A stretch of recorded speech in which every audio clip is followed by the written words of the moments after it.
Helpful ಆಗುವಂಥ vlog ಅಂತಲೇ ಅನಿಸುತ್ತೆ. ಆ್ಯಂಡ್ ಇನ್ನು ಯಾರೆಲ್ಲ ಹೊಸ ಯೂಟ್ಯೂಬರ್ಸ್ ಇದ್ದೀರೋ ಅವರಿಗೆಲ್ಲ ತುಂಬಾ ಹೆಲ್ಪ್ ಆಗಿ 24ಅಲ್ಲಿ ನಾನು ಯೂಟ್ಯೂಬಿಂದ ಎಷ್ಟು ಸಂಪಾದನೆ ಮಾಡಿದ್ದೀನಿ. ಯೂಟ್ಯೂಬಲ್ಲಿ ನನಗೆ ತುಂಬಾ ಖುಷಿ ತಂದು ಕೊಟ್ಟಿದೆ ಅಂತಲೇ ಹೇಳ್ತೀನಿ. ಗೊತ್ತಿಲ್ಲದೆ ಝೀರೋಯಿಂದ ನಾನು ಸ್ಟಾರ್ಟ್ ಮಾಡಿಗೆ ಸಪೋರ್ಟ್ ಮಾಡಿ, ನಿಮ್ಮ ಕೈಲಾದಷ್ಟು ಸಪೋರ್ಟ್ ಮಾಡಿ, ಅಥವಾ ಮನಸಾರೆ ಹಾರೈಸಿ ಅವ್ರಿಗೆ ಒಳ್ಳೇದಾಗಲಿ ಮುಂದೆ ಅಂತ ಮಾಡಬೇಕೇ ಹೊರತು ರೀತಿ ಹೊಟ್ಟೆ ಉರ್ಕೊಳ್ಳೋದು, ಹಿಂದೆಯಿಂದ ಮಾತಾಡೋದು. ನಮ್ಮ ಹಳ್ಳಿ ಕಡೆ ಹೆಂಗೆ ಅಂದರೆ ಒಂಥರ ಯೂಟ್ಯೂಬ್ ಮಾಡ್ತಾ ತಿಳಿದಂಥವ್ರು ಖುಷಿ ಪಡ್ತಾರೆ.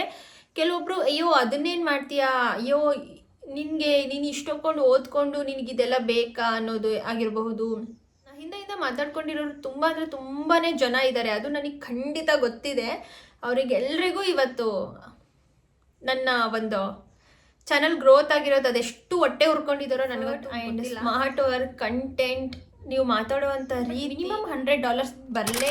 Everyone, welcome back to the channel. ಎಲ್ಲರೂ ಹೇಗಿದ್ದೀರಾ? ಹೋಪ್ ಎಲ್ಲರೂ ಆರಾಮಾಗಿದ್ದೀರಾ ಅಂತ ಅಂದ್ಕೊಳ್ತೀನಿ. ನಾನು ಕೂಡ ತುಂಬಾ ಚೆನ್ನಾಗಿದ್ದೀನಿ ಫ್ರೆಂಡ್ಸ್. ಇವತ್ತಿನ ವ್ಲಾಗ್ ಬಂದುಬಿಟ್ಟು ನಿಮ್ಗೆಲ್ರಿಗೂ ಹೆಲ್ಪ್ಫುಲ್ ಆಗುವಂಥ ವ್ಲಾಗ್ ಅಂತಲೇ ಅನಿಸುತ್ತೆ. ಆ್ಯಂಡ್ ಇನ್ನು ಯಾರೆಲ್ಲ ಹೊಸ ಯೂಟ್ಯೂಬರ್ಸ್ ಇದ್ದೀರೋ ಅವರಿಗೆಲ್ಲ ತುಂಬಾ ಹೆಲ್ಪ್ ಆಗುತ್ತೆ ಅಂತ ಈ ವ್ಲಾಗ್ನ ಮಾಡ್ತಾ ಇದ್ದೀನಿ. ಸೊ ಆಲ್ರೆಡಿ ನಿಮಗೆ ತಮ್ನೇಲ್ ನೋಡೇ ಗೊತ್ತಾಗಿರುತ್ತೆ ಏನಪ್ಪ ಇವತ್ತಿನ ವ್ಲಾಗ್ ಅಂತ ಅಂದರೆ 2024ಅಲ್ಲಿ ನಾನು ಯೂಟ್ಯೂಬಿಂದ ಎಷ್ಟು ಸಂಪಾದನೆ ಮಾಡಿದ್ದೀನಿ ಅನ್ನೋದು ಈ ಒಂದು ವ್ಲಾಗಲ್ಲಿ ತಿಳಿಸ್ತೀನಿ.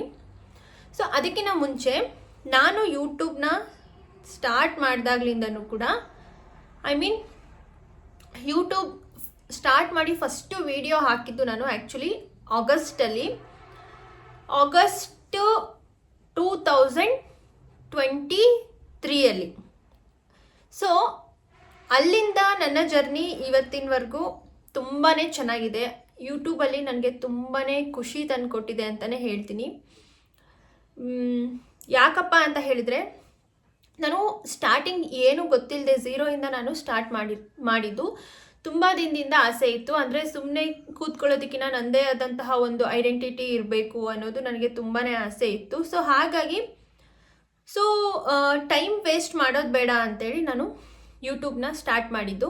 ಸ್ಟಾರ್ಟ್ ಮಾಡಿದಾಗ ನಿಜವಾಗ್ಲೂ ನನಗೆ ಏನೂ ಗೊತ್ತಿದ್ದಿಲ್ಲ, ಝೀರೋ ಅಂತಲೇ ಅಂದ್ಕೊಳ್ಳಿ.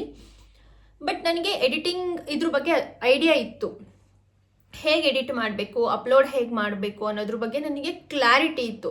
ಅಷ್ಟು ದಡ್ತನದಿಂದ ಏನು ನಾನು ಸ್ಟಾರ್ಟ್ ಮಾಡಿಲ್ಲ, ಬಟ್ ಯೂಟ್ಯೂಬಿನ ರೂಲ್ಸು ರೆಗ್ಯುಲೇಷನ್ಸ್ ಎಲ್ಲ ತಿಳ್ಕೊಂಡಿದ್ದೆ. ಬಟ್ ಅಂದರೆ ಒಂದು ಐಡಿಯಾ ಅಂದರೆ ಯಾವ ರೀತಿ ಮಾಡಬೇಕು ಅಂತ ನನಗೆ ಸಪೋರ್ಟ್ ಮಾಡೋರು ಕೂಡ ಜಾಸ್ತಿ ಯಾರೂ ಇದ್ದಿದ್ದಿಲ್ಲ. ಆ್ಯಂಡ್ ನನಗೆ ಇದ್ರ ಬಗ್ಗೆ ತಿಳಿಸ್ಕೊಡೋ ಅಂಥವ್ರು ಕೂಡ ಯಾರೂ ಇದ್ದಿದ್ದಿಲ್ಲ. ಯಾಕಂದರೆ ನಮ್ಮ ಸುತ್ತಮುತ್ತ ಯಾರೂ ಸಹ ಯೂಟ್ಯೂಬರ್ಸ್ ಇಲ್ಲ.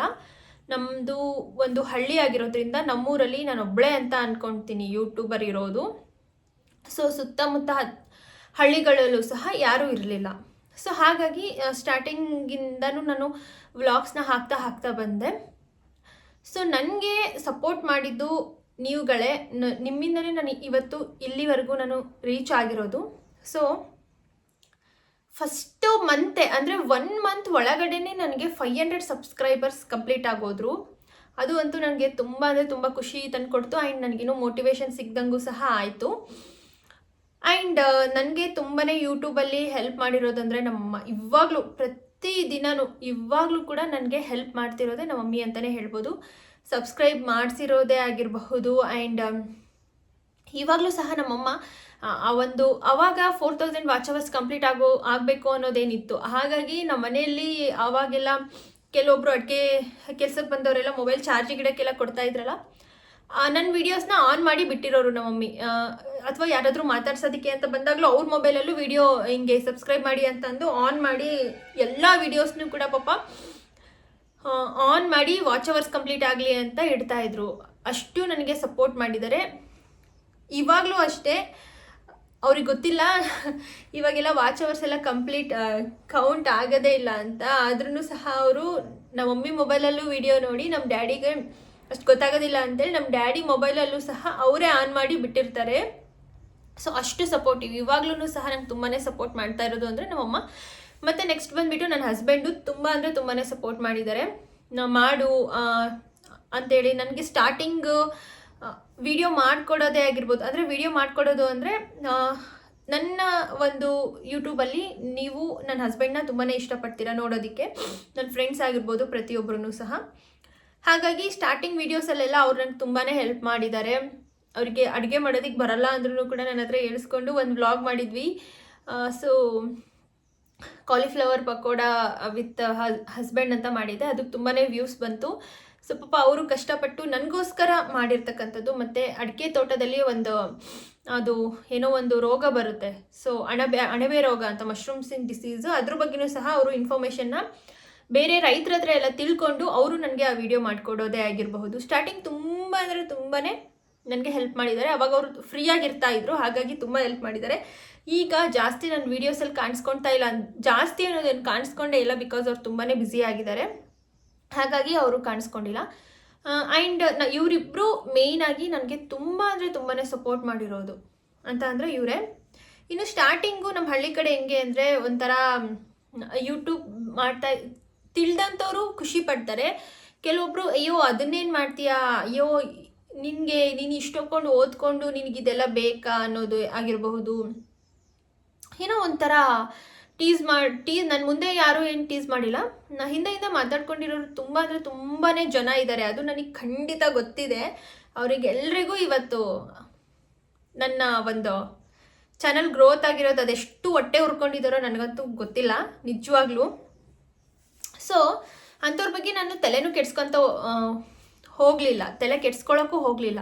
ಇನ್ನು ನನ್ನ ಫ್ಯಾಮಿಲಿಯಲ್ಲೇ ತುಂಬ ಜನ ನನಗೆ ಅದೇನು ಮಾಡ್ತೀಯಾ ಬಿಟ್ಬಿಡೋ ಅಂದಿರೋರು ಇದ್ದಾರೆ.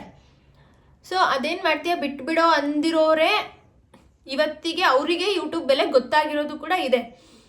ಸೊ ಹಾಗೆ ಈಗ ಒಬ್ಬರು ಏನೋ ಒಂದು ಒಳ್ಳೆ ಕೆಲಸ ಮಾಡ್ತಾ ಇದ್ದಾರೆ ಅಂತ ಅಂದರೆ ಅವರಿಗೆ ಸಪೋರ್ಟ್ ಮಾಡಿ, ನಿಮ್ಮ ಕೈಲಾದಷ್ಟು ಸಪೋರ್ಟ್ ಮಾಡಿ, ಅಥವಾ ಮನಸಾರೆ ಹಾರೈಸಿ ಅವ್ರಿಗೆ ಒಳ್ಳೇದಾಗಲಿ ಮುಂದೆ ಅಂತ ಮಾಡಬೇಕೇ ಹೊರ್ತು ರೀತಿ ಹೊಟ್ಟೆ ಉರ್ಕೊಳ್ಳೋದು, ಹಿಂದೆಯಿಂದ ಮಾತಾಡೋದು, ಅಂಥೋಳು ಇಂಥೋಳು ಅಂತ ಅನ್ನೋದು. ಸೊ ನಾನು ಜಾಸ್ತಿ ಹೇಳಬೇಕಂದ್ರೆ ನಮ್ಮ ಮನೆ ಗೇಟಿಂದನೇ ನಾನು ಹೊರಗಡೆ ಹೋಗಲ್ಲ. ಈ ಒಂದು ನನ್ನ ಕಾಂಪೌಂಡ್ ಒಳಗಡೆ ಏನಿರುತ್ತೆ ನಾನು ಇಲ್ಲೇ ಜಾಸ್ತಿ ನಾನು ಟೈಮ್ ಸ್ಪೆಂಡ್ ಮಾಡೋದಂದರೆ ಮನೇಲಿ. ಯೂಟ್ಯೂಬ್ ಚಾನಲ್ ಸ್ಟಾರ್ಟ್ ಮಾಡಿದ್ದೀವಿ ಅಂತ ಅವಳು ಅಂಥವಳು ಇಂಥವಳು ಅಂತ ಮಾತಾಡ್ಕೊಂಡಿರೋರು ತುಂಬಾ ಜನ ಇದ್ದಾರೆ. ಸೊ ಮಾತಾಡ್ಕೊಳ್ಳೋರಿಗೇನು ಚೆನ್ನಾಗಿದ್ರು ಮಾತಾಡ್ಕೊಳ್ತಾರೆ, ಚೆನ್ನಾಗಿಲ್ಲ ಅಂದರೂ ಮಾತಾಡ್ಕೊಳ್ತಾರೆ. ಹಾಗಾಗಿ ನಾನು ಯಾವುದಕ್ಕೂ ತಲೆ ಕೆಡಿಸ್ಕೊಂಡಿರಲಿಲ್ಲ, ಯಾಕಂದರೆ ನನಗೆ ಸಪೋರ್ಟಿವ್ ಆಗಿ ನನ್ನ ಹಸ್ಬೆಂಡ್ ಇದ್ದಾರೆ, ನಮ್ಮಮ್ಮ ಇದ್ದಾರೆ, ನನ್ನ ಫ್ಯಾಮಿಲಿನೇ ನನಗೆ ಸಪೋರ್ಟಿವ್ ಆಗಿದ್ದಾರೆ. ಸೊ ಅಂಥದ್ರ ಮೇಲೆ ಮೂರನೇ ವ್ಯಕ್ತಿಗಳು ಮಾತಾಡೋದಕ್ಕೆ ನಾನೇನಕ್ಕೆ ತಲೆ ಕೆಡಿಸ್ಕೋಬೇಕು, ಹೌದಾ? ಸ್ಟಾರ್ಟಿಂಗು ನನ್ನ ಫ್ರೆಂಡ್ ಸರ್ಕಲಲ್ಲೇ ಒಂದು 2-3 ಜನ ಯೂಟ್ಯೂಬ್ ಚಾನಲ್ನ ಸ್ಟಾರ್ಟ್ ಮಾಡಿ ಅರ್ಧಕ್ಕೆ ನಿಲ್ಲಿಸಿರೋರು ತುಂಬ ಜನ ಇದ್ದಾರೆ. ಯಾಕಂದರೆ ಬಿಕಾಸ್ ಆಫ್ ದೀಸ್ ಥಿಂಗ್ಸ್ ಅಂತಲೇ ಹೇಳ್ಬೋದು. ಈ ರೀತಿ ಹಿಂದೆಯಿಂದ ಅವ್ರಿಗೆ ಮಾತಾಡೋರು, ಈ ರೀತಿ ಮುಜುಗರ. ಆಮೇಲೆ ಇವಾಗಲೂ ನನಗೂ ಅಷ್ಟೇ, ಯಾರೂ ಇಲ್ಲದೆ ಇರುವಾಗ ಕ್ಯಾಮ್ರಾ ಮುಂದೆ ನಾನು ಮಾತಾಡ್ತೀನಿ, ಬಿಟ್ಟರೆ ಇನ್ನು ಬೇರೆ ಟೈಮಲ್ಲೆಲ್ಲ ವಿಡಿಯೋ ಶೂಟ್ ಮಾಡ್ಕೊತೀನಿ, ಆಮೇಲೆ ವಾಯ್ಸ್ ಓವರ್ ಕೊಡ್ತೀನಿ. ಇವಾಗಲೂ ನನಗೆ ಆ ಒಂದು ಧೈರ್ಯ ಬಂದಿಲ್ಲ ಪಬ್ಲಿಕ್ಕಲ್ಲಿ ನಾನು ಕ್ಯಾಮ್ರಾ ಇಟ್ಕೊಂಡು ಮಾತಾಡೋದು. ಇವಾಗ ನನಗೆ ಬಂದಿದೆ. ಯಾಕಂದರೆ ನಾನು ಅವಾಗ ಏನು ಅನಿಸಿತ್ತು, ನನ್ನ ವಾಚ್ ಅವರ್ಸ್ ಎಲ್ಲ ಕಂಪ್ಲೀಟಾಗಿ ನಾನು ಮಾನಿಟೈಸ್ ಆಗಲಿಲ್ಲ ಅಂದರೆ ಕಷ್ಟ ಆಗುತ್ತಲ್ಲ, ಹಿಂಗೆಲ್ಲ ಮಾತಾಡಿರೋರ ಮುಂದೆ ನಾನು ಚೀಪ್ ಆಗಿಬಿಡ್ತೀನಲ್ಲ ಅಂತ ನನಗೆ ಎಷ್ಟು ಸಲ ಅಂದರೆ ಎಷ್ಟೊಂದು ಸಲ ಅನಿಸಿದೆ. ಯಾರೇನಾದರೂ ಅಂದ್ಕೊಳ್ಳಿ, ಲೈಫಲ್ಲಿ ಇದೆ ಒಂದೇ ಅಲ್ಲ ಅಂತಲೂ ನನಗೆ ನಾನೇ ಮೋಟಿವೇಟ್ ಮಾಡ್ಕೊಂಡಿರೋದು ಇದೆ. ಸೊ ಹಾಗೆ ಸ್ಟಾರ್ಟಿಂಗ್ ಯೂಟ್ಯೂಬ್ ಚಾನಲ್ ರೂಲ್ಸ್ ತಿಳ್ಕೊಂಡು ಸ್ಟಾರ್ಟ್ ಮಾಡಿದವರಿಗೆ ಗೊತ್ತಿರುತ್ತೆ ಅದು ಏನು ಅಂತ. ಯಾಕಂದರೆ ಒಂದು ವರ್ಷದೊಳಗಡೆ ನಿಮಗೆ 3000 ವಾಚ್ ಅವರ್ಸು 500 ಸಬ್ಸ್ಕ್ರೈಬರ್ಸ್ ಕಂಪ್ಲೀಟ್ ಆಗಿಲ್ಲ ಅಂದರೆ ನಿಮ್ಮ ಚಾನಲ್ ಮಾನಿಟೈಸೇಷನ್ ಆಗೋದಿಲ್ಲ. ಸೊ ಅದೇನಾಗುತ್ತೆ ಅಂದರೆ 1 ವರ್ಷದ ಹಿಂದ್ಗಡೆ ನೀವು ಇವತ್ತಿನ ದಿನ ಯಾವ ವಿಡಿಯೋ ಅಪ್ಲೋಡ್ ಮಾಡಿರ್ತೀರಾ ಅದಕ್ಕೇನು ನಿಮಗೆ ವಾಚ್ ಅವರ್ ಸಿಕ್ಕಿರುತ್ತೆ ಅದು ಮೈನಸ್ ಆಗ್ತಾ ಹೋಗುತ್ತೆ, ಅಕಸ್ಮಾತ್ ನಿಮ್ಮ ಯೂಟ್ಯೂಬ್ ಚಾನಲ್ ಮಾನಿಟೈಸ್ ಆಗಿಲ್ಲ ಅಂದರೆ. ಸೊ ಹಾಗಾಗಿ ತುಂಬಾ ಅದು 3000 ವಾಚ್ ಅವರ್ಸ್ ಅನ್ನೋದೇನು ಸುಮ್ಮನೆ ಅಲ್ಲ. ಒನ್ ಟೈಮ್ ನೀವು ಯೂಟ್ಯೂಬ್ ಚಾನಲ್ ಓಪನ್ ಮಾಡಿ ನೋಡಿ ಗೊತ್ತಾಗುತ್ತೆ ಎಷ್ಟು ಕಷ್ಟಪಟ್ಟಿದ್ದೀನಿ ಅಂದರೆ ನನಗೆ ಗೊತ್ತು ಎಷ್ಟು ಕಷ್ಟಪಟ್ಟು ನಾನು ವಾಚ್ ಅವರ್ಸ್ನ ಕಂಪ್ಲೀಟ್ ಮಾಡ್ಕೊಂಡಿದ್ದೀನಿ ಅಂತ. ಇವಾಗಲೂ ಸಹ ಕಷ್ಟಪಡ್ತಾನೇ ಇದ್ದೀನಿ ಅಂತಲೇ ಹೇಳ್ಬೋದು. ಸೊ ಅದು ಕಷ್ಟಕ್ಕೆ ತಕ್ಕ ಪ್ರತಿಫಲ ನನಗೆ ಇವತ್ತು ಸಿಕ್ಕಿದೆ. 3000 ವಾಚ್ ಅವರ್ಸ್ ಕಂಪ್ಲೀಟ್ ಆದರೆ ಮಾನಿಟೈಸ್ ಆಗುತ್ತೆ, ಬಟ್ 4000 ವಾಚ್ ಅವರ್ಸ್ ಕಂಪ್ಲೀಟ್ ಆಗಬೇಕು, ಅಮೌಂಟ್ ಬರಬೇಕು ಅಂದರೆ 4000 ವಾಚ್ ಅವರ್ಸ್ ಕಂಪ್ಲೀಟ್ ಆದಮೇಲೆ ನಿಮಗೆ ಅರ್ನಿಂಗ್ ಸ್ಟಾರ್ಟ್ ಆಗೋದು. ಸೊ ಮತ್ತೆ ಇನ್ನು 1000 ವಾಚ್ ಅವರ್ಸ್ ಕಂಪ್ಲೀಟ್ ಮಾಡಬೇಕಲ್ವ. ಸೊ ನಂದೇನೋ ಬೇಗನೆ ಆಗೋಯ್ತು, ನಂದೊಂದು 8 ಮಂತ್ಸಿಗೆಲ್ಲ ನಂದು ಚಾನಲ್ ಮಾನಿಟೈಸೇಷನ್ ಆಗೋಯಿತು. ಕೆಲವೊಬ್ರು 2 ಮಂತ್ಸ್ 3 ಮಂತ್ಸಿಗೂ ಮಾನಿಟೈಸೇಷನ್ ಆಗಿರೋದಿದೆ. ಅವರಿಗೆಲ್ಲ ಲಕ್ ಅಂತಲೇ ಹೇಳ್ಬೋದು. ಲಕ್ಕು ಕೂಡ ಇರಬೇಕು ಯೂಟ್ಯೂಬಲ್ಲಿ ನಿಜವಾಗ್ಲೂ. ಸೊ ಮೇನ್ ಡಿಪೆಂಡ್ ಆಗೋದು ಕಂಟೆಂಟ್. ಸುಮ್ಮನೆ ಏನೋ ಮಾಡ್ತೀವಿ ಅಂದರೆ ಯಾರೂ ಬಂದು ನೋಡೋದಿಲ್ಲ. ಒಂದು ಒಳ್ಳೆ ಕಂಟೆಂಟ್ ಇಟ್ಕೊಂಡು ಜನರಿಗೆ ಯೂಸ್ಫುಲ್ ಆಗುವಂತಹ ಮಾಹಿತಿ ಇಟ್ಕೊಂಡು ಮಾಡಿದರೆ ಖಂಡಿತ ವೇಸ್ಟ್ ಆಗೋದಿಲ್ಲ. ಯಾವತ್ತೋ ಒಂದಿನ, ಇವತ್ತು ನಿಮಗೆ ವ್ಯೂಸ್ ಬಂದಿಲ್ಲ ಅಂದ್ರೂ 1 ತಿಂಗಳು 2 ತಿಂಗಳು 6 ತಿಂಗಳು ಬಿಟ್ಟು ಬರೋದಿದೆ. ನನ್ನ ಚಾನಲಲ್ಲೇ 100-200 ವ್ಯೂಸ್ ಬಂದಿರೋ ವೀಡಿಯೋಸ್ ಎಲ್ಲ ಒಂದು 6 ಮಂತ್ ಬಿಟ್ಟು ಆಲ್ರೆಡಿ 6K 7K ವರೆಗೂ ಹೋಗಿರೋದು ಇದೆ. ಯಾವ ಟೈಮಲ್ಲಿ ಅದು ರೆಕಮೆಂಡ್ ಆಗುತ್ತೆ ಅಂತಲೂ ಹೇಳೋದಕ್ಕಾಗಲ್ಲ, ನೀವು ಒಳ್ಳೆ ಕಂಟೆಂಟ್ ಇಟ್ಕೊಂಡು ಮಾಡಿದರೆ. ಸೊ ಹಾಗಾಗಿ ನಿಮ್ಮ hard work, effort and smart work, content, ನೀವು ಮಾತಾಡುವಂಥ ರೀತಿ and video clarity, first video clarity ಚೆನ್ನಾಗಿರಬೇಕು. ಸೊ ಹಾಗಿದ್ರೆ ರೀಚ್ ಆಗುತ್ತೆ. ಆ್ಯಂಡ್ ನೀವು ವಿಡಿಯೋ ಮಾಡುವಾಗ ಯಾವ ರೀತಿ ಒಂದು ಕ್ಯಾಮ್ರಾ, ಯೂಟ್ಯೂಬಿಗೆ ಯಾವತ್ತಿದ್ರೂ ಸಹ ಮೊಬೈಲ್ನ ಈ ರೀತಿ ಅಡ್ಡ ಇಟ್ಕೊಂಡೇ ವಿಡಿಯೋ ಮಾಡಬೇಕಾಗುತ್ತೆ. ಈ ರೀತಿ ಉದ್ದ ಆದರೆ ಅದು ಶಾರ್ಟ್ಸ್ ಆಗುತ್ತೆ. ಸೊ ಯೂಟ್ಯೂಬ್ ಸೈಜ್ ಏನಿದೆ 1280 × 640 ಅನ್ಕೊತೀನಿ. ಇದೇ ಒಂದು ರೆಸೊಲ್ಯೂಷನ್ನಲ್ಲೇ ನೀವು ವಿಡಿಯೋ ಮಾಡಬೇಕಾಗುತ್ತೆ. ಆ್ಯಂಡ್ ತಮ್ನೇಲ್ ಕೂಡ ಅಷ್ಟೇ ಇದೇ ಒಂದು ರೆಸೊಲ್ಯೂಷನ್ನಲ್ಲೇ ಕ್ರಿಯೇಟ್ ಮಾಡಬೇಕಾಗುತ್ತೆ. ಸೊ ಇದನ್ನೆಲ್ಲ ತಲೆಯಲ್ಲಿ ಇಟ್ಕೊಂಡು ಮಾಡಿದರೆ ಖಂಡಿತ ಸಕ್ಸಸ್ ಅನ್ನೋದು ಆಗೇ ಆಗುತ್ತೆ. ಇವಳೇನಪ್ಪ ಬರೀ ಇದನ್ನೇ ಹೇಳ್ಕೊಳ್ತಾ ಹೋಗ್ತಾ ಇದ್ದಾಳೆ ಅಂತ ನೀವು ಅನ್ಕೋಬೋದು. ಸೊ ಹೇಳಬೇಕು ಅನ್ನಿಸ್ತು, ಹೇಳಿದೆ. ಬಟ್ ನನಗೆಲ್ಲೇ ಹೋದ್ರೂ ಇವಾಗ ನನಗೆ ಕೇಳ್ತಾ ಇರೋದು ಒಂದೇ ಕ್ವೆಶ್ಚನ್ನು, ಪೇಮೆಂಟ್ ಬಂತಾ, ಯೂಟ್ಯೂಬಿಂದ ಎಷ್ಟು ಹಣ ಬಂತು, ಎಷ್ಟು ಪೇಮೆಂಟ್ ಬಂತು ಅಂತೇಳಿ. ನನಗಂತೂ ಸಾಕಾಗೋಗಿದೆ ಆನ್ಸರ್ ಮಾಡಿ. ಹಾಗಾಗಿ ಈ ವ್ಲಾಗ್ ಮುಖಾಂತರನೇ ಎಲ್ಲರಿಗೂ ಗೊತ್ತಾಗಲಿ ಅಂಥೇಳಿ ಈ ವ್ಲಾಗ್ನ ಮಾಡಿರೋ ಕಾರಣನೇ ಅದು. ಸೊ 2024 ನಾನು ಸಂಪಾದನೆ ಮಾಡಿರೋದು ಏನಂತ ನಾನು ನಿಮಗೆ ಹೇಳ್ತೀನಿ. ಇಲ್ಲಿ ಬರ್ಕೊಂಡೇ ಬಿಟ್ಟಿದ್ದೀನಿ ಅದಕ್ಕೆ. ಸೊ 2024 ನನಗೆ 667 ಸಬ್ಸ್ಕ್ರೈಬರ್ಸ್ ಸಿಕ್ಕಿದ್ದಾರೆ. 244.6 ವ್ಯೂಸ್ ಸಿಕ್ಕಿದೆ. 244.6 ವ್ಯೂಸ್ ಅಂದರೆ ಏನು ಕಡಿಮೆ ಅಲ್ಲ. ಸೊ ಆ್ಯಂಡ್ 311 ಅಪ್ಲೋಡ್ಸ್ ಮಾಡಿದ್ದೀನಿ ನಾನು. 311 ವೀಡಿಯೋಸ್ನ 2024 ಅಪ್ಲೋಡ್ ಮಾಡಿದ್ದೀನಿ. 6729 ಲೈಕ್ಸ್ ನನಗೆ ಸಿಕ್ಕಿದೆ. ಇನ್ನು 416 ಮೆಂಬರ್ಸ್ ನನಗೆ ಕಾಮೆಂಟ್ ಮಾಡಿದ್ದೀರಾ. ಆ್ಯಂಡ್ 766 ಮೆಂಬರ್ಸ್ ನನ್ನ ವಿಡಿಯೋಗಳನ್ನ ಬೇರೆಯವರಿಗೆ ಶೇರ್ ಮಾಡಿದ್ದೀರಾ. ಸೊ ಇದು ಬಂದ್ಬಿಟ್ಟು ನಾನು ಮಾಡಿರ್ತಕ್ಕಂತಹ ದೊಡ್ಡ ಸಂಪಾದನೆ. ಇದೇನು ಕಡಿಮೆ ಅಲ್ಲ. ಆ್ಯಕ್ಚುಲಿ 244.6 ವ್ಯೂಸ್ ಅಂದರೆ ಏನು, ಅದೇನು ನನ್ನಂಥ ಸಣ್ಣ ಯೂಟ್ಯೂಬರ್ಗೆ ಅದು ತುಂಬಾ ಜಾಸ್ತಿ ಅಂತಲೇ ಹೇಳ್ಬೋದು.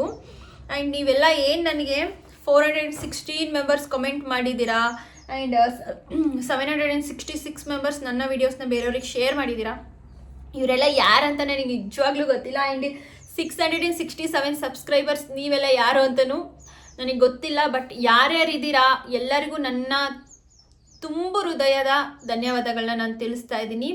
ಸೊ ನಿಮ್ಮಿಂದನೇ ನಾನು ಇವತ್ತು ಈ ರೇಂಜಿಗೆ ಬಂದಿರೋದು. ನೀವೆಲ್ಲ 2024 ನೀವೆಲ್ಲ ಯಾರು ನನಗೆ ಕಮೆಂಟ್ ಮಾಡಿದ್ದೀರಾ, ಯಾರು ನನ್ನ ಸಬ್ಸ್ಕ್ರೈಬ್ ಮಾಡಿದ್ದೀರಾ, ಯಾರು ನನ್ನ ವೀಡಿಯೋಸ್ನ ಶೇರ್ ಮಾಡಿದ್ದೀರಾ, ಯಾರು ನನ್ನ ವೀಡಿಯೋಸ್ನ ಲೈಕ್ ಮಾಡಿದ್ದೀರಾ.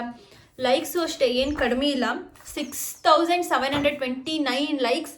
ಅಷ್ಟೊಂದು ಜನ ನನ್ನ ವೀಡಿಯೋಸ್ನ ಲೈಕ್ ಮಾಡಿದ್ದೀರಾ, ಅದು ಯೂಟ್ಯೂಬಲ್ಲಿ. ಸೊ ತುಂಬ ಅಂದರೆ ತುಂಬ ಖುಷಿಯಾಗುತ್ತೆ. ಯಾಕಂದರೆ ನಾನು 2024 ಜಾಸ್ತಿ ನನ್ನ ವೀಡಿಯೋಸ್ ಅಪ್ಲೋಡೇ ಮಾಡಿಲ್ಲ, 311 ಅಷ್ಟೇ. ಯಾಕಂದರೆ ನನ್ನ ಸ್ಟಡೀಸ್ ಆವಾಗ ತುಂಬಾ ಹೈಯಲ್ಲಿತ್ತು. ಕಾಲೇಜಿಗೆ ಹೋಗ್ಬೇಕಾಗಿತ್ತು, ಡೈಲಿ ಎಕ್ಸಾಮ್ಸ್ ಇರ್ತಾ ಇತ್ತು. ಆಮೇಲೆ ಇಂಟರ್ನ್ಶಿಪ್ ನಿಮಗೆ ಗೊತ್ತಿರ್ಬೋದು, ಸೆಕೆಂಡ್ ಇಯರ್ BEd ಅಲ್ಲಿ ಎಷ್ಟು BEd ಮಾಡೋರಿಗೆ ಗೊತ್ತಿರುತ್ತೆ. ಟೀಚಿಂಗ್ ಪ್ರಾಕ್ಟೀಸು ಇಂಟರ್ನ್ಶಿಪ್ಪು ಸೆಕೆಂಡ್ ಇಯರಲ್ಲೇ ಬರೋದು. ಸೊ ಅದನ್ನೆಲ್ಲ ನಾನು ನಿಭಾಯಿಸ್ಕೊಂಡು ನನ್ನ ಯೂಟ್ಯೂಬ್ ಚಾನಲ್ನ ನಾನು ಬಿಡಬಾರ್ದು, ಸ್ಟಾರ್ಟ್ ಮಾಡಿದ್ದೀನಿ ಅಂತ ಒಂದೇ ಒಂದು ಕಾರಣಕ್ಕೆ ನಾನು ಬಿಡದೆ. ನಾನು ವಾರಕ್ಕೆ 2ರಿಂದ 3 ಆಗಿರ್ಬೋದು, ವಾರಕ್ಕೆ 1 ಆಗಿರ್ಬೋದು, ಕೆಲವೊಂದು ಸಲ 2 ತಿಂಗಳುಗಟ್ಟಲೆ ನಾನು ಗ್ಯಾಪ್ ಮಾಡಿದ್ದೀನಿ ನನ್ನ ಎಕ್ಸಾಮ್ಸ್ ಇದ್ದಾಗ. ಅಂದ್ರೂ ಸಹ ನೀವು ನನ್ನ ಬೆಳೆಸ್ಕೊಂಡು ಬಂದಿದ್ದೀರಾ. ಸೊ ನಿಮ್ಗೆಲ್ರಿಗೂ ತುಂಬಾ ಥ್ಯಾಂಕ್ಸ್ ಅಂತ ಹೇಳ್ತೀನಿ. ನನ್ನ 2024 ನಾನು ಸಂಪಾದನೆ ಮಾಡಿರ್ತಕ್ಕಂಥದ್ದು ಇಷ್ಟು, ನಿಮ್ಮ ಒಂದು ಪ್ರೀತಿ ಅಷ್ಟೇ. ನನಗೆ ಯಾವುದೇ ರೀತಿ ಯೂಟ್ಯೂಬಿಂದ ಇನ್ನೂ ನನಗೆ ಫಸ್ಟ್ ಪೇಮೆಂಟ್ ಅನ್ನೋದು ಬಂದಿಲ್ಲ. ಅದನ್ನು ಕ್ಲಾರಿಟಿ ಮಾಡೋದಕ್ಕೆ ಈ ವಿಡಿಯೋ ಮಾಡಿರೋದು. ಸೊ ಇನ್ನೂ ಬಂದಿಲ್ಲ, ಸದ್ಯದರಲ್ಲೇ ಬರುತ್ತೆ. ಯೂಟ್ಯೂಬ್ ಪೇಮೆಂಟ್ ಬಂದರೆ ನಾನೇನಾದರೂ ಬಿಡ್ತೀನಾ? ಖಂಡಿತ ನಿಮ್ಮ ಜೊತೆ ಶೇರ್ ಮಾಡ್ಕೊಳ್ತೀನಿ. ಅದು ಬರೋದಕ್ಕೂ ಸಹ ಟೈಮ್ ಹತ್ರನೇ ಇದೆ. ಸೊ ಹಾಗಾಗಿ ನನ್ನ ವಿಡಿಯೋಸ್ನ ಪ್ಲೀಸ್ ಇನ್ನೂ ಯಾರೆಲ್ಲ ಸಬ್ಸ್ಕ್ರೈಬ್ ಮಾಡ್ಕೊಂಡಿಲ್ಲ ಸಬ್ಸ್ಕ್ರೈಬ್ ಮಾಡ್ಕೊಳ್ಳಿ. ಆ್ಯಂಡ್ ಈ ವಿಡಿಯೋ ನಿಮಗೆ ಇಷ್ಟ ಆಗಿದ್ರೆ ಪ್ಲೀಸ್ ಲೈಕ್ ಮಾಡಿ. ಸೊ ಯಾಕೆ ನನಗೆ ಪೇಮೆಂಟ್ ಇನ್ನೂ ಬಂದಿಲ್ಲ 2025 ಬಂದ್ರೂ ಅಂತ ಅಂದರೆ, ನನಗೆ ಯೂಟ್ಯೂಬ್ ಚಾನಲಲ್ಲಿ ನಿಮಗೆ ಗೊತ್ತಿರಬಹುದು $1 ಏನಿಲ್ಲ ಅಂದರೂ 2,500 ವ್ಯೂಸ್ ಅಥವಾ 3,000 ವ್ಯೂಸ್ ಆಗಬೇಕು. 3K 2.5K ವ್ಯೂಸ್ ಬಂದರೆ ಒಂದೇ $1. ಆ ಥರದ್ದು ಫಸ್ಟ್ ಪೇಮೆಂಟ್ ಬರೋದಕ್ಕೆ ಲಿಮಿಟ್ ಇರೋದು $100. $100 ಕಂಪ್ಲೀಟ್ ಆದರೆ ಮಾತ್ರ ನಮಗೆ ಪೇಮೆಂಟ್ ಬರೋದು. ಅಂದರೆ ನಿಮಗೆ 1 ತಿಂಗಳು ಒಳಗಡೆ $100 ಕಂಪ್ಲೀಟ್ ಆಗಿದ್ದರೆ ನಿಮಗೆ ಯೂಟ್ಯೂಬರು 24 to 30 ಒಳಗಡೆ ನಮ್ಮ ಬ್ಯಾಂಕ್ ಅಕೌಂಟ್ಗೆ ಅಮೌಂಟ್ ಬರುತ್ತೆ. ಸೊ ಹಾಗಾಗಿ ಇಷ್ಟಕ್ಕೊಂದು ವ್ಯೂಸ್ ಬಂದರೆ ಮಾತ್ರ ಡಾಲರ್ಸ್ ಕಂಪ್ಲೀಟ್ ಆಗೋದು. ನಂದು ಇನ್ನೂ ಡಾಲರ್ಸ್ ಕಂಪ್ಲೀಟ್ ಆಗಿಲ್ಲ, $100 ಕಂಪ್ಲೀಟ್ ಆಗಿಲ್ಲ. $100 ಮೇಲ್ಗಡೆ ನೀವು ಎಷ್ಟಾದರೂ ಡಾಲರ್ಸ್ ಇರಲಿ ಅದ್ರದ್ದು ಅಮೌಂಟ್ ಬರುತ್ತೆ, ಬಟ್ ಮಿನಿಮಮ್ $100 ಬರಲೇಬೇಕು. ಅದು ಒಂದು ಯೂಟ್ಯೂಬ್ ಅವರ ರೂಲ್ಸ್ ಇದೆ. ಸೊ ಹಾಗಾಗಿ ನಂದು ಇನ್ನೂ $100 ಕಂಪ್ಲೀಟ್ ಆಗಿಲ್ಲ. ನಾನು ಹಾನೆಸ್ಟಿಯಾಗಿ ಹೇಳ್ತಾ ಇದ್ದೀನಿ, ಯಾರು ಹೇಳ್ತಾರೋ ಇಲ್ಲೋ ಗೊತ್ತಿಲ್ಲ. ಸೊ ಇನ್ನೂ ನಂದು $100 ಕಂಪ್ಲೀಟ್ ಆಗಿಲ್ಲ, ಹಾಗಾಗಿ ನನ್ನ ಒಂದು ಯೂಟ್ಯೂಬ್ ಪೇಮೆಂಟ್ ಬಂದಿಲ್ಲ. ಸೊ ಬಂದ ಮೇಲೆ ಖಂಡಿತ ಸಪ್ರೇಟ್ ಫಸ್ಟ್ ಯೂಟ್ಯೂಬ್ ಪೇಮೆಂಟ್ ಅಂತಲೇ ಹಣನ ಇಟ್ಕೊಂಡು ನಾನು ವಿಡಿಯೋ ಮಾಡಿ ಹಾಕ್ತೀನಿ. ಸೊ ಆ ಟೈಮ್ ಕೂಡ ಇನ್ನೇನು ಹತ್ರನೇ ಬರೋದ್ರಲ್ಲಿದೆ. ಸೊ ಇಲ್ಲಿವರೆಗೂ ಬಂದಿದ್ದೀನಿ ಅಂದರೆ ಅದನ್ನು ರೀಚ್ ಮಾಡ್ತಾ ಇರ್ತೀನ. ನನಗೆ ದುಡ್ಡಿನ ಅವಶ್ಯಕತೆ ಇದೆ ಅಂತ ಏನು ಇಲ್ಲ, ಬಟ್ ಫಸ್ಟ್ ಪೇಮೆಂಟ್ ಯೂಟ್ಯೂಬಿಂದ ತೊಗೊಳ್ಳೋದು ಅಂದರೆ ಅದೇನು ಸುಮ್ಮನೆ ಮಾತು ಅಲ್ವೇ ಅಲ್ಲ. ನಿಮ್ಗೆಲ್ರಿಗೂ ಗೊತ್ತಿರುತ್ತೆ ಇದರಲ್ಲಿ ಎಷ್ಟು ಕಷ್ಟ ಇದೆ ಅಂಥೇಳಿ. ಸ್ಟಾರ್ಟಿಂಗ್ ಯಾರೆಲ್ಲ ನನ್ನ ಥರ ಯೂಟ್ಯೂಬರ್ಸ್ ನೀವಿದ್ದೀರಾ ನಿಮಗೆಲ್ರಿಗೂ ಗೊತ್ತಿರುತ್ತೆ. ಸೊ ದಯವಿಟ್ಟು ಕಮೆಂಟ್ ಮಾಡಿ, ಎಷ್ಟು ಕಷ್ಟ ಇದೆ ಯೂಟ್ಯೂಬ್ ಅಂದರೆ ಏನು ಸುಮ್ಮನೆ ಮಾತು ಅಲ್ವೇ ಅಲ್ಲ. ಸೊ ನನ್ನಂಥ ಒಂದು ಸ್ಮಾಲ್ ಯೂಟ್ಯೂಬರ್ಗೆ ಇದು ದೊಡ್ಡ ಒಂದು ಸಕ್ಸಸ್ ಅಂತಲೇ ಹೇಳ್ಬೋದು. ಇದೆಲ್ಲ ಸಿಕ್ಕಿರೋದು ನಿಮ್ಮಿಂದ. So thank you so much. ಈ ವ್ಲಾಗ್ ಏನಾದರೂ ಇಷ್ಟ ಆಗಿದ್ರೆ ಆ್ಯಂಡ್ ಇನ್ನೂ ಏನಾದರೂ ನಿಮಗೆ ಯೂಟ್ಯೂಬ್ ಬಗ್ಗೆ ಡೌಟ್ಸ್ ಇದ್ದರೆ ದಯವಿಟ್ಟು ಕಮೆಂಟ್ ಸೆಕ್ಷನಲ್ಲಿ ತಿಳಿಸಿ. ನಾನು ಖಂಡಿತ ಅದ್ರ ರಿಲೇಟೆಡ್ ವಿಡಿಯೋನ ಮಾಡ್ತೀನಿ. ಸೊ ಮತ್ತೆ ನೆಕ್ಸ್ಟ್ ವ್ಲಾಗಲ್ಲಿ ಸಿಗ್ತೀನಿ. ಅಲ್ಲಿವರೆಗೂ ಟೇಕ್ ಕೇರ್, ಬಾಯ್.